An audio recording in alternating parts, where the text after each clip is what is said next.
Tuan-tuan yang brother-brother yang dirahmati oleh Allah Subhanahu Wa Taala, saya selaku ahli jawatan kuasa ataupun ringkas kata AJK Kebajikan, memang sepanjang perjalanan daripada AJK ini dibentuk, saya mencatatlah ahli-ahli yang sihat, ahli-ahli yang sakit, ahli yang warded, dan apa yang catatan yang saya catat ini ahli-ahli persatuan yang meninggal dunia maupun yang bukan ahli.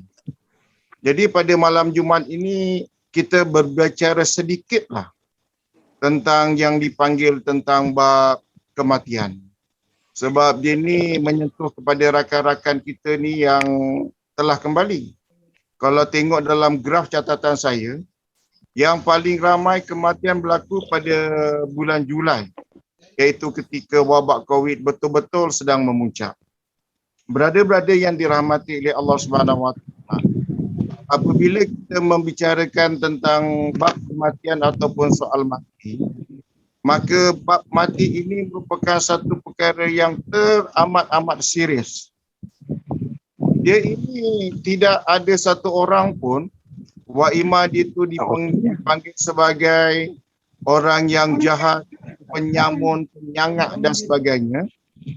Dia ni akan bergembira, berketawa, berdekah-dekah apabila dikhabarkan tentang anaknya ataupun maknya mati di kampung.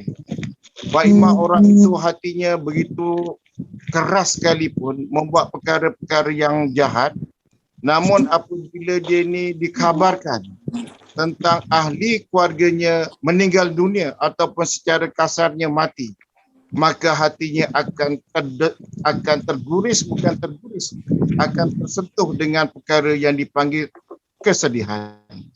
Tidak ada di dalam dunia ini orang yang kematian ahli keluarganya, dia akan menjamu rakan-rakannya. Hari ini saya belanja awak di hotel 5 bintang kerana saya baru kematian isteri. Tidak ada. Kecuali semuanya dalam keadaan sedih. Sehinggalah ada satu pepatah mengatakan bahawa kena muka sedih macam baru mati isteri. Untuk guru lah. Kan bahawa yang dipanggil kematian itu merupakan satu perkara yang tersangat serius. Brother-brother yang dirahmati oleh Allah Subhanahu Wa Taala, maka apa yang dipanggil kematian ini, dia ini merupakan satu perkara yang tersangat unik. Uniknya bagaimana? Memanglah di dalam teknologi yang moden ini, kita ini dilengkapi dengan berbagai-bagai peralatan yang canggih.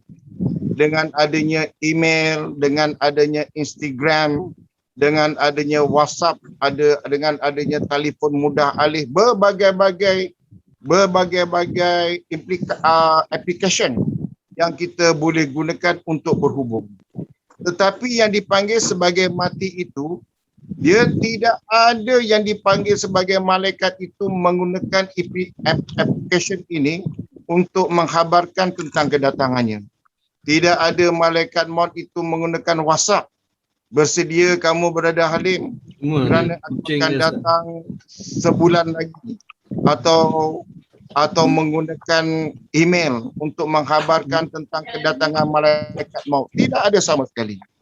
Maka brother-brother yang dirahmati sekalian, yang uniknya lagi tentang kematian ini adalah bahawa tidak ada satu orang pun di dunia ini akan terlepas daripada mati. Kalaulah sekiranya hari ini satu orang hakim menjatuhkan hukuman mati, maka hakim ini juga akan mati. Seorang yang terlepas daripada hukuman mati, dikata kerana bukti tidak lengkap, maka kamu bebas daripada hukuman mati. Orang yang bebas daripada hukuman mati ini juga akan mati.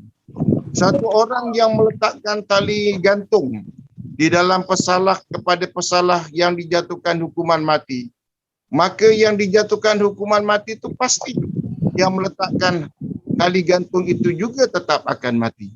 Begitu juga apabila kita tengok di negara Arab, Saudi dan sebagainya, yang menggunakan pancung itu sebagai hukuman bunuh, maka yang dipancung itu sudah pasti mati.